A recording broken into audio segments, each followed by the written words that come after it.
atau kegiatan apa saja yang harus dipastikan dan dikawal agar teranggarkan dalam APBDes 2023, kita dapat melihat rekomendasinya pada olahan data per item.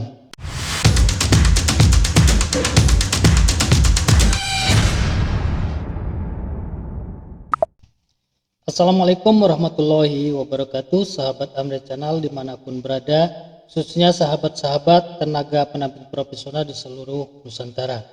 Pada kesempatan kali ini kita akan membahas terkait dengan adanya surat dari Direktorat Jenderal Pembangunan Desa dan Pedesaan, Kementerian Desa, PDTT Republik Indonesia.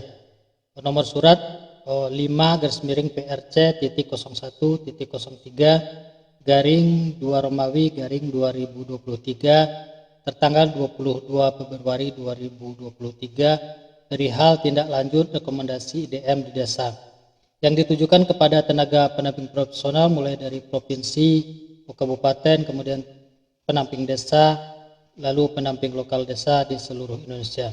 Nah sahabat, kita coba baca isi suratnya.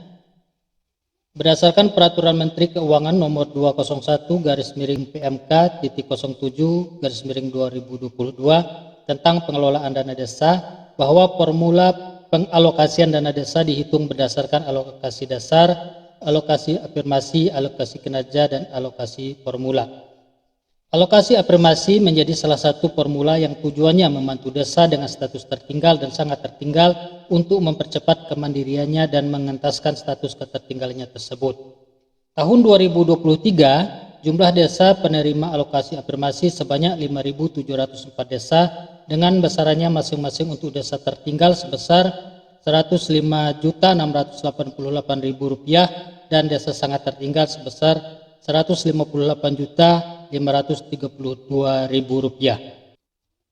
Sehubungan dengan hal tersebut di atas, Kementerian Desa, PDT, dan Transmigrasi telah mengembangkan aplikasi Indeks Desa Membangun atau IDM yang bertujuan untuk mengukur status perkembangan desa dengan 5 klasifikasi, yaitu desa mandiri, desa maju, desa berkembang, desa tertinggal, dan desa sangat tertinggal. Untuk memudahkan daerah dan desa mempercepat peningkatan status desanya, aplikasi IDM juga telah dikembangkan dengan menghasilkan rekomendasi yang harus ditindaklanjuti oleh masing-masing desa. Dalam rangka meningkatkan kualitas pemanfaatan dana desa serta mendukung upaya percepatan peningkatan status desa tertinggal dan sangat tertinggal, maka rekomendasi aplikasi Indeks Desa Membangun atau IDM agar dijadikan sebagai instrumen dalam melakukan evaluasi APBDes, khususnya desa-desa penerima alokasi afirmasi. Untuk itu, dimohon kepada seluruh tenaga pendamping profesional provinsi, tenaga pendamping profesional kabupaten, pendamping desa, dan pendamping lokal desa untuk melakukan pengawalan serta memastikan rekomendasi IDM tahun 2022 teranggarkan melalui APBDes tahun 2023. Demikian disampaikan, atas perhatian dan kerjasamanya diucapkan terima kasih. Direktur Jenderal Pengembangan Desa dan Perdesaan, Suwito SOS MH. Nah sahabat semua, demikian tadi telah kita baca isi surat tentang atau perihal tindak lanjut rekomendasi IDM di desa. Yang penting kita perhatikan sebagai tenaga pendamping profesional yang mendapat amanah atau tugas dari Kemendesa ini, yaitu kita dimohon untuk melakukan pengawalan serta memastikan rekomendasi IDM tahun 2022 teranggarkan melalui APBDes tahun 2023. Nah, di sini tentu kita sudah paham yang dimaksud rekomendasi IDM tahun 2022 ini adalah rekomendasi IDM yang berasal dari tadi aplikasi Indeks Desa Membangun. Nah sahabat, mungkin kemudian akan muncul pertanyaan dari sebagian kita. Kegiatan atau program apa saja yang harus kita kawal dan pastikan agar teranggarkan dalam APBDes tahun 2023. Nah, apa saja rekomendasi IDM tahun 2022 yang mesti teranggarkan melalui APBDes 2023? Ini sudah dijelaskan di atas. bahwa rekomendasi yang dimaksud adalah rekomendasi yang berasal dari aplikasi Indeks Desa Membangun atau EDM. Nah, untuk lebih jelasnya, sebagai contoh kita buka aplikasi Indeks Desa Membangun. Nah, sahabat semua, di sini saya sudah membuka aplikasi idm.kemendesa.go.id. Sebagai contoh, saya telah membuka dashboard dari IDM Desa Dampingan. Nah, sahabat semua, untuk mengetahui program atau kegiatan apa saja yang harus dipastikan dan dikawal agar teranggarkan dalam APBDes 2023, kita dapat melihat rekomendasinya pada olahan data per item. Nah, kita buka di sini di dalam dashboard IDM ini, kita masuk kepada olah data per item, kemudian ke rumusan pokok. Jadi dari dua tab ini akan kita lihat kegiatan apa yang mesti kita kawal dan kita pastikan agar desa dapat menganggarkannya dalam APBDes 2023. Nah, kita lihat dulu olah data per item. Di sini dapat kita lihat rekomendasi yang sifatnya super prioritas maupun prioritas. Nah, dapat kita lihat di sini ketika nilainya itu di bawah 0,50%, maka pasti masuk rekomendasi super prioritas. Kemudian kalau nilainya 0,50% sampai 0,75% masuk dalam rekomendasi prioritas. Nah, di sini telah tercentang masuk dalam rekomendasi prioritas atau super prioritas ketika tadi nilainya di bawah 1%. Nah, dapat kita lihat di sini nanti kita catat apa saja kegiatan-kegiatan atau dimensi apa saja yang menjadi rekomendasi super prioritas maupun prioritas. Kita lihat di sini misalnya yang saya contoh ini pelayanan kesehatan. Sini ketersediaan tenaga kesehatan, bidan, dokter, dan nakes lain. Nah, di sini salah satu rekomendasinya menjadi prioritas untuk meningkatkan status IDM-nya. Nah, jadi di sini satu sudah kita catat satu. Kemudian di sini ada tingkat kepesertaan BPJS nilainya 0,60% menjadi rekomendasi prioritas. Kemudian ada dua terkait dengan kesehatan.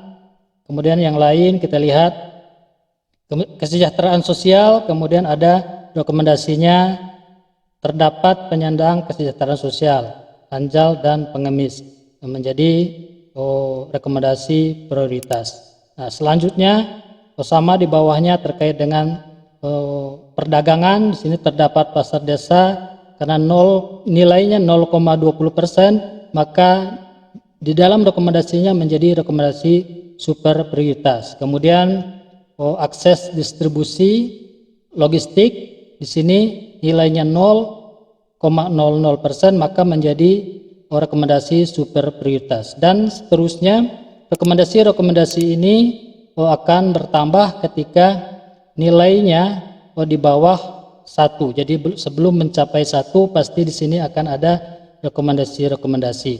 Nah, ini dapat kita lihat rekomendasi ini menjadi kegiatan yang akan kita kawal ke dalam APBDes. Tetapi harap kita buka juga tab yang berikutnya, yakni rumusan pokok yang ini lebih rinci. Nah, di sini di dalam tab rumusan pokok ini akan lebih rinci lagi, kita dapat melihat terkait dengan kewenangan desa atau bukan untuk melakukan atau memenuhi skor indikator tersebut. Nah, misalkan tadi terkait dengan rekomendasi skor tingkat kepesertaan BPJS. Nah, di sini dijelaskan yang dapat melaksanakan kegiatan tersebut adalah Dinkes, Dinas Kesehatan, dan lainnya BPJS.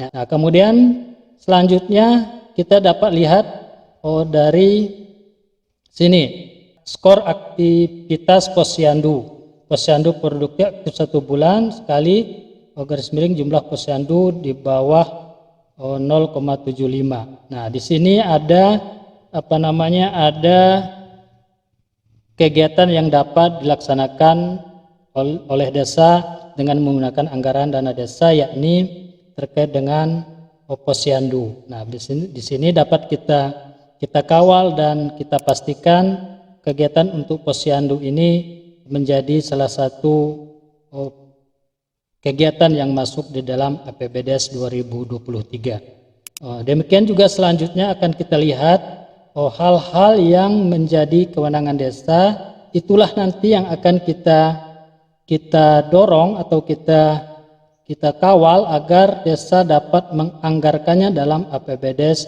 2023. Nah, di sini masih banyak kegiatan-kegiatan yang menjadi rekomendasi dari aplikasi EDM untuk dapat masuk ke dalam APBDes agar status indeks desa membangunnya meningkat, misalnya dari sangat tertinggal menjadi berkembang, maju, hingga mandiri. Barangkali sudah ada gambaran kegiatan-kegiatan apa yang dimaksud dalam surat yang akan kita kawal agar desa menganggarkannya dalam APBDes. Walaupun secara siklus penganggaran sebetulnya hal ini sudah cukup terlambat karena sebagian besar desa itu sudah bahkan seluruhnya seharusnya sudah menetapkan APBDes-nya.